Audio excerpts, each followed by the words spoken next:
Every name on this list had people who loved them, fans who watched them, families who needed them. Then, one night, someone got behind a wheel when they should not have, and everything ended in fire, metal, and silence. The question that will haunt you long after this video is over is this: how many of these deaths could have been stopped? And why wasn't anything done until it was already too late? Number 12, Bob Clark did not have the face of a Hollywood legend. He had something better.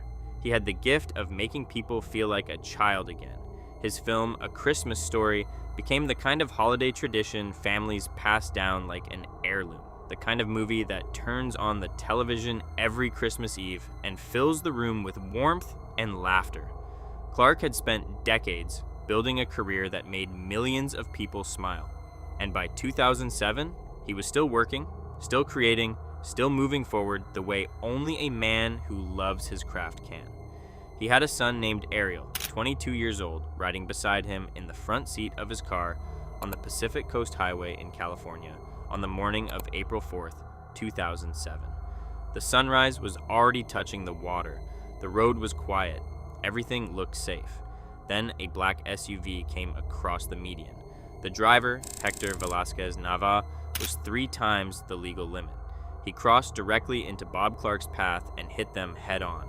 Both Bob and his son, Ariel, were killed on impact. The man who gave the world Ralphie and his Red Ryder BB gun was gone in an instant. And so was the young man beside him who had his whole life ahead. Velazquez-Nava was later sentenced to 6 years in prison. 6 years. For 2 lives, for a father and his son on a road that should have brought them home.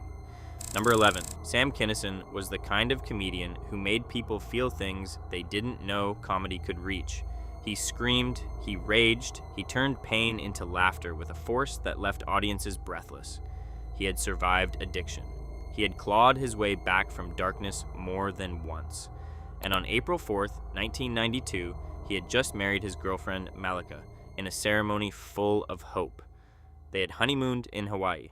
They were returning to Los Angeles so he could play a sold-out show in Nevada.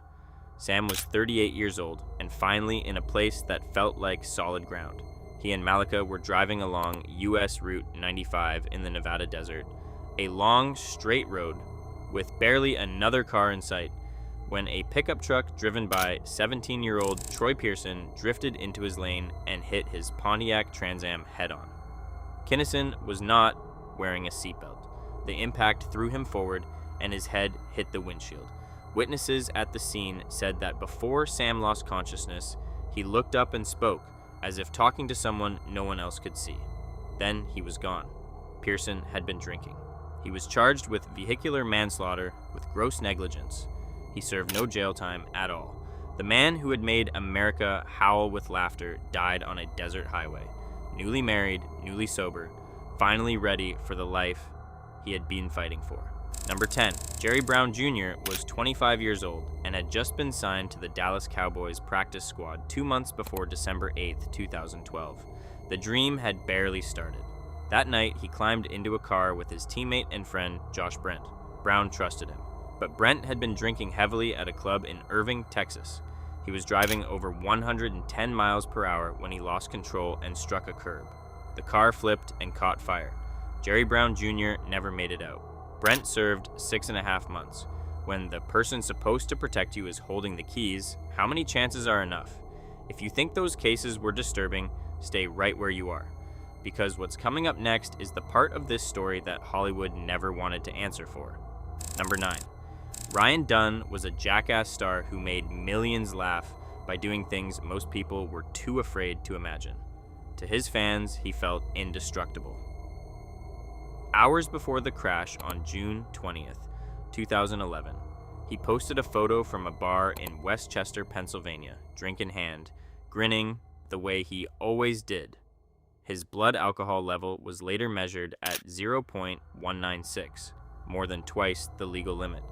His passenger, Zachary Hartwell, 30 years old, trusted his friend behind the wheel. Dunn's Porsche left State Route 322 at between 132 and 140 miles per hour and erupted into flames. Both men were killed. Number 8.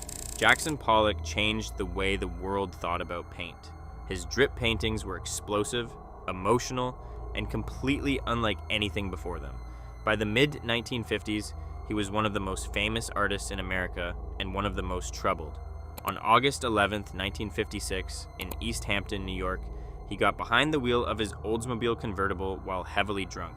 His two passengers were his mistress, Ruth Kligman, and her friend, Edith Metzger. Metzger begged him not to drive. He did not listen. He lost control on a curve, the car rolled, and Metzger was killed. Pollock was 44. She had begged him to stop. Number 7. Steve Prefontaine made running look like warfare. He set American records at the University of Oregon, competed in the 1972 Munich Olympics, and had the 1976 games locked in his sights. On the night of May 30th, 1975, he was 24 years old, leaving a party in Eugene, Oregon, when he lost control of his Ford Mustang convertible and struck a rock wall. The car flipped and pinned him underneath. He was still alive when found, but died before help arrived. Toxicology reports showed a blood alcohol level of 0.16. The 1976 Olympics came and went without him. That empty lane never closed. Before this gets even darker, hit subscribe right now, because what happened next is the part of this story the industry buried for years. Number 6.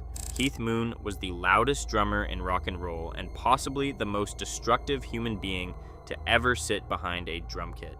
He smashed hotel rooms, drove a Rolls-Royce into a swimming pool, and turned chaos into a career. The Who's audiences adored him for it. But on the night of January 4th, 1970, in Hatfield, England, the chaos stopped being funny. Moon and his wife were leaving a concert when a group of skinheads surrounded their car. Frightened, Moon jumped behind the wheel even though his chauffeur and close friend Neil Boland was still outside, trying to hold the crowd back.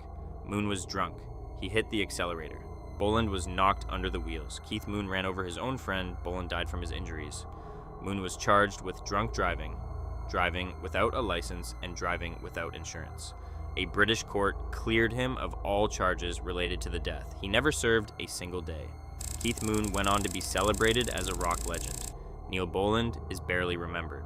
That imbalance is exactly how fame buries the people it costs the most. Number 5. Princess Diana was the most photographed woman on Earth. Every charity visit, every hospital ward, every quiet moment of kindness was watched by billions. She had survived the collapse of her marriage to Prince Charles. She had survived years of relentless media pressure. By the summer of 1997, she was 36 and finally looked free. On August 30th, in Paris, she and her companion Dodi Fayed were being driven through the Pont de l'Alma tunnel by Henri Paul, deputy head of security at the Ritz Hotel. French investigators determined Paul's blood alcohol level was 3 times the legal limit. The car struck the 13th pillar. Diana, Dodi, and Henri Paul all died. Bodyguard Trevor Rees-Jones survived. Flowers stretched for miles outside Buckingham Palace. Cities that had never met her wept in the streets. Then the questions came. Who cleared Henri Paul to drive? Who put her in that car? Official investigations closed. The grief never did. Number 4. Vince Neil was 25 years old and at the peak of everything on December 8th, 1984. Motley Crue was selling out arenas. That night, he and his friend Nicholas Dingley, known everywhere in rock as Razzle, drummer of Hanoi Rocks, made a quick run to the liquor store. Neil got behind the wheel of his De Tomaso Pantera with a blood alcohol level of 0.17. He was driving 65 miles per hour in a 25 mile per hour zone when he crossed into oncoming traffic. Razzle was pronounced dead on arrival at South Bay Hospital. The 2 occupants of the other car, Lisa Hogan and Daniel Smithers, suffered permanent brain damage. Neil served 18 days in jail.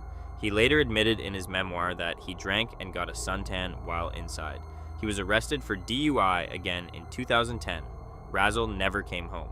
Hanoi Rocks dissolved overnight, and the pattern that should have ended in 1984 never broke. Number 3. Amy Locane was a familiar face on Melrose Place in the 1990s, a career still building, a future still open. On June 27, 2010, in Montgomery, New Jersey, she got behind the wheel with a blood alcohol level 3 times the legal limit. She struck Fred and Helene Seaman as they turned into their own driveway. Helene, 60 years old, died from her injuries. Her husband survived but was critically hurt. Locane was convicted of vehicular homicide. The Seaman family fought for years to see the sentence strengthened, and courts eventually extended it to 8 years.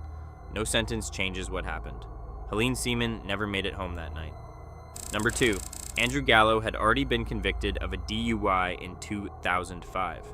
He stood in a courtroom and signed a document that said, in plain language, that if he drove drunk again and killed someone, he could be charged with murder. He signed it. He understood it.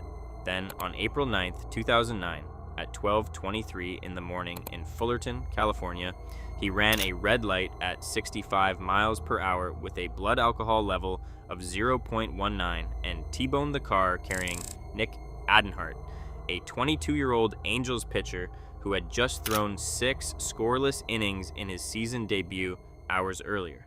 His father had been in the stands watching. Adenhart died in surgery. So did Courtney Stewart, 20, and Henry Pearson, 25. A fourth passenger survived only after surgery to reattach his skull to his spine. Gallo fled on foot and was caught 30 minutes later. He was sentenced to 51 years to life.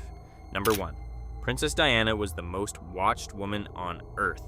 Billions followed her charity work, her heartbreak, her survival of a marriage that had broken publicly in front of the whole world. By the summer of 1997, she was 36 years old and finally looked free. On the night of August 30th, she and her companion, Dodi Fayed, climbed into a black Mercedes at the Ritz Hotel in Paris. Their driver was Henri Paul, the hotel's deputy head of security. What nobody in that car knew was that Henri Paul had a blood alcohol level 3 times the legal limit. He pulled into the Pont de l'Alma tunnel at speeds estimated between 65 and 120 miles per hour in a 30 mile per hour zone. The car struck the 13th pillar. Diana, Dodi, and Henri Paul all died. Her bodyguard survived. Flowers covered the gates of Buckingham Palace for miles. Cities that had never met her wept in the streets. And then the question started. Who cleared Henri Paul to drive? Who put her in that car? The official investigations closed. The grief never did. The most protected woman in the world died because the one man trusted to keep her safe should never have been behind that wheel. These 12 stories are not just tragedies. They are a pattern. Famous names, light sentences, and the same reckless decision made over and over because fame softened the consequences just enough to let it happen again. Behind every number on this list is a person who never chose to be a statistic. They were just in the wrong place when someone else made the worst decision of their life. And the saddest part is not that it keeps happening. It is that we already know how to stop it. We just keep choosing not